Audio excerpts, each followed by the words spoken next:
Vamos a hablar acerca de literatura gaucha y literatura gauchesca. Para eso nos vamos a situar a principios del siglo XIX, época de la independencia o de las guerras de la independencia en lo que es todo el Río de la Plata. Para ese entonces los gauchos solían juntarse en pulperías y cantar sus coplas acompañados de una guitarra.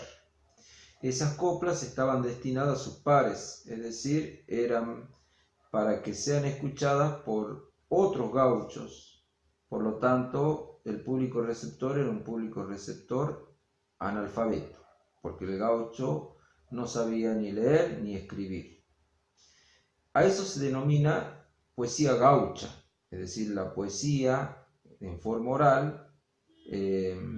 dicha o producida por un gaucho. Mientras que la literatura gauchesca es la poesía ya escrita o elaborada por gente letrada, es decir, personas que tenían estudio, pero que tomaban como personaje de sus escritos al gaucho o la figura del gaucho e imitaban su forma de hablar y su forma de pensar. Este tipo de literatura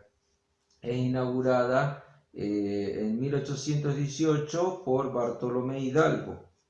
quien crea un personaje gaucho que canta sus coplas para contarnos su participación dentro de las guerras de la independencia. Así como Bartolomé Hidalgo, también está Hilario Ascasubi, Estanislao del Campo y José Hernández entre los mayores representantes de la literatura gauchesca, que volvemos a repetir, gente letrada y con estudio que lo único que hace es tomar la figura del gaucho para reproducir su forma de hablar y con esto lograr diferentes cosas, porque en el caso de Hilario Bartolomé Hidalgo, por ejemplo, con sus cielitos lo que quiere es incentivar o motivar al gaucho y contar cómo fueron las guerras de la independencia. En otros casos ya es más de un tono burlón, no solamente se cuenta lo que el gaucho hace en el campo de batalla, sino lo que cómo el gaucho se sorprende al ir a la ciudad y ver una obra de teatro, por ejemplo, en el caso de Estanislao del Campo con su Fausto. Es decir, hay diferentes tipos